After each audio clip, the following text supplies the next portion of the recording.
I just don't think it's in the top 4 rounds like everybody expects these guys to. I'm being generous by saying they maybe will go in the 5th round, but really and truly, I think Nic Singleton definitely goes before Kaytron. But yeah, that's what I was gonna. I think maybe Singleton like 3 and Kaytron 5.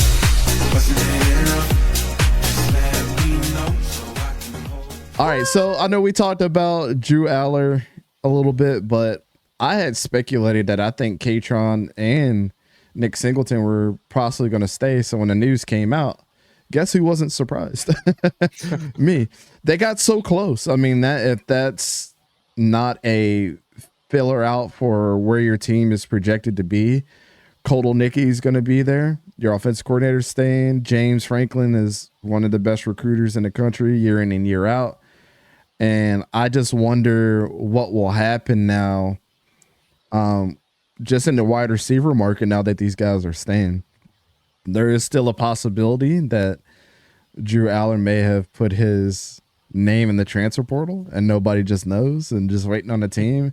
If it goes, if we hear that he's in a transfer portal with a no contact clause, then we already know what the deal is. He's going to a team that's already reached out to him. But I don't think that's happening. I think all 3 of these guys sticking around. I think they all made the decision to come back and believe in 𝗕𝘂𝘀𝘀𝗀𝗀 and what they and just tasting a national championship, right? Just on the cusp of being there. So yeah. That being said, man, are you guys surprised? Do you think this is a good move from all 3 of these guys? I'll be the first one to tell you just real quick before anybody goes. Nic Singleton and Kaytron will make the right decision with the way that this running back class is. That's all I'm going to say. They dodged a bullet. Well, I'll hit you with some numbers first. Just to, put a little bit into context of how important these guys are to this team and the program. Drew Allar in Penn State's history, 1st in completion percentage, 3rd in passing touchdowns, 5th in total completions, 6th in total passing yards, and 1st in interception percentage. Mm-hmm. He protects the football, and he's dangerous. So one of the already one of the best quarterbacks in Penn State's history. And then you look at Singleton and Allen from just, from their total careers, right? They return a combined 5,789 rushing yards, 56 rushing touchdowns, over 1,000 receiving yards, 12 receiving touchdowns. And they were both 1,000-yard rushers this past season. Yep. So these 3 guys, you return that much offensive production. Like, yes, you lose Tyler Warren, so you got to figure it out in the passing game. Who is Drew Allar actually going to throw it to? Yep. But when you return all 3 pieces of your running game, since Allar started to be involved in that this season, I mean, that's massive for a team whose offense is predicated on the running game. So I think that this is a really good sign for Penn State that they can compete again for the Big Ten and compete again for the playoffs. I just need to see some portal moves for that wide receiver room if I can believe that they can actually compete for a national title. I just view this as, hey, we're going to be good, maybe even great, but we're not going to be an elite team next season. I think they're going to probably do the same exact thing. I think they're going to make the playoffs, maybe make a Big Ten championship game, maybe win a game in the playoffs, but I don't think they'll make the semifinals. They could. I don't think they will. You're just kind of looking at a team that's their floor and their floor is high, I think, but their ceiling, I think, is a little low relative to their floor. So I think it's good for them, good for the program. Like you said, Dante, with the running backs, hey, they're not in a super, they're not going to be in a super deep running back class. So that helps them. And they were able to retain Drew Allar, who, you could argue would have been the top quarterback in this class. Instead, he stays for another year. And I think it's good for Penn State. I hope I'm wrong, because I want to root for these guys. But I don't see, despite them returning, I don't see that making a huge difference or a huge jump from this year to next year in terms of how the season ended. Yeah. I'd have to look up their I'd look up who they picked up in the transfer portal and things like that as far as receiver, but I'm not confident that, you know, I don't know. Without Tyler Warren being there, who was a huge piece for them, and I'm not afraid that that defense is going to actually tank because of one player is leaving, but I don't know, man. Good on Kaytron for actually being the number one guy as far as yardage this year. I mean, not by a lot, but I don't. That wasn't on my bingo card. Definitely wasn't on my bingo. If you would have said who's going to lead in rushing this year for Penn State, but yeah, man, they're two really good running backs. I just when I had to look up and down the list of running backs that are coming out, are either one of these two better than Omarion Hampton? No. Either one of these two better than Ollie Gordon when Ollie Gordon is hot? No. Or either, you know what I'm saying? You could go up and down. You look at Gene T, Martinez, yeah, 𝗕𝘂𝘀𝗶𝗲𝗀𝗀𝗀. Yeah. It's nasty work. They get buried, man. They do. I think they get drafted.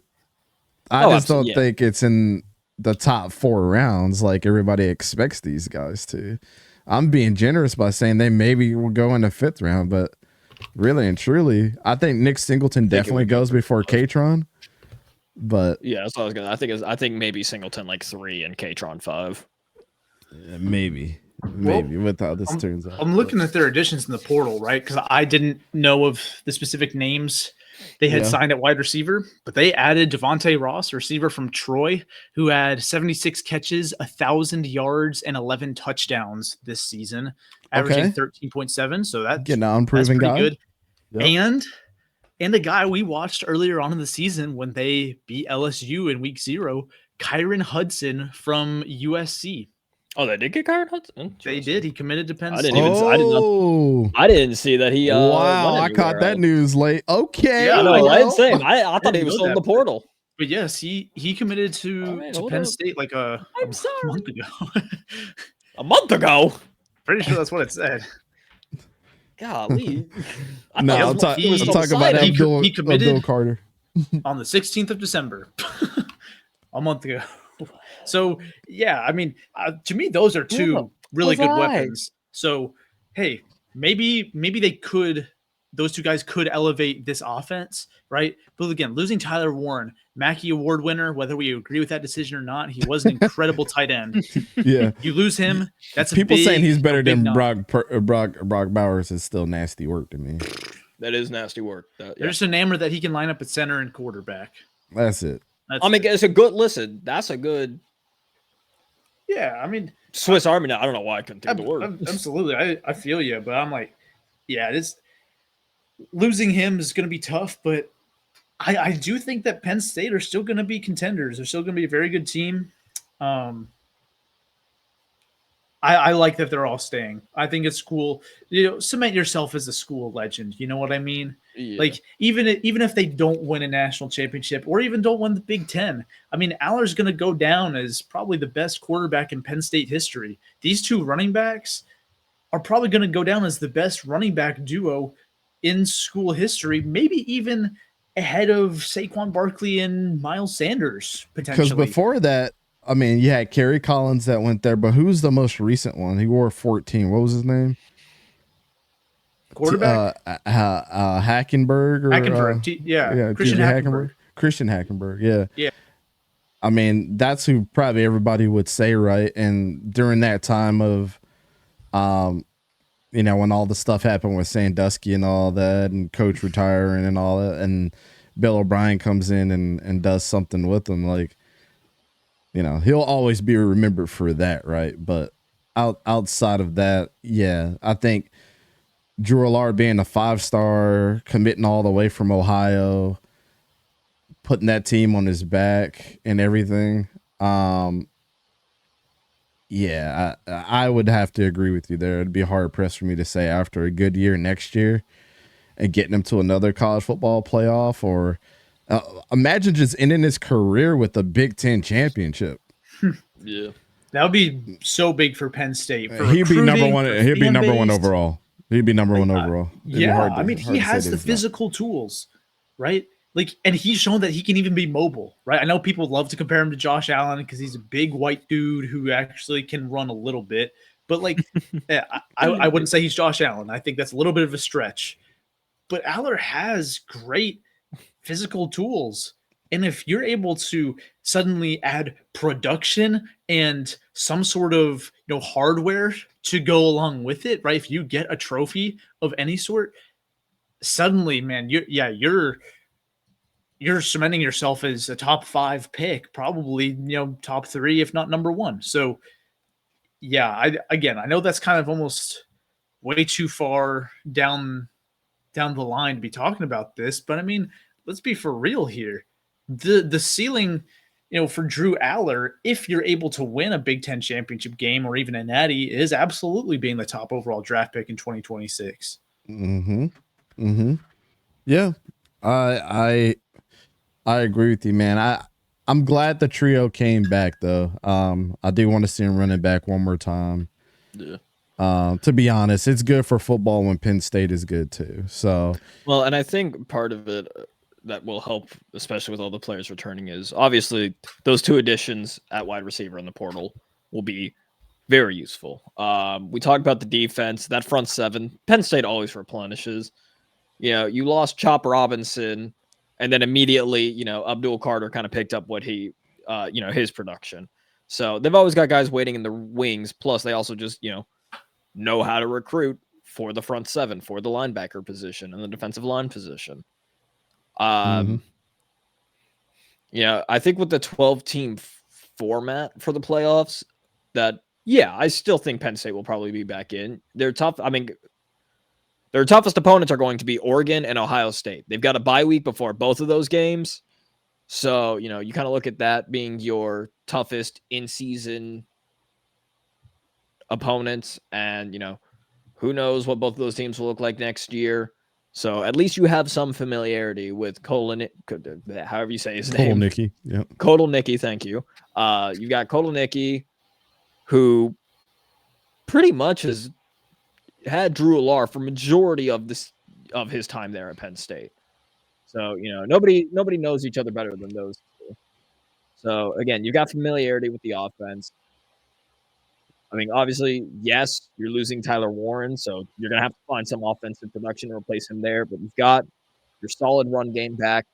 Hopefully, these 2 wide receivers will be able to boost that passing game, because that was, that was the big problem in majority of these games, in mainly Notre Dame and Ohio State. Oregon, that was just kind of a complete beatdown for them. There was really nothing that could change that. But Ohio State and against Notre Dame, if you had better receivers, more than likely the outcome of those 2 change. Yep. So I like the move. I don't know if they'll get further than where they got this year, but I think it will help all 3 of them next year, just in general for their season and in the draft for next season. I agree. I think with a good year winning the Big Ten, I think them just having better statistical seasons helps them, regardless of how their season turns out. Because you can always handicap James Franklin. That's what everybody can do. They have the luxury of handicapping their coach for not for their team not reaching their potential. But with these new additions, man, anything's possible. I would have loved to see what Drew Allar and Eric Rivers would have been about this year. Why'd he go to Georgia Tech? I have no idea.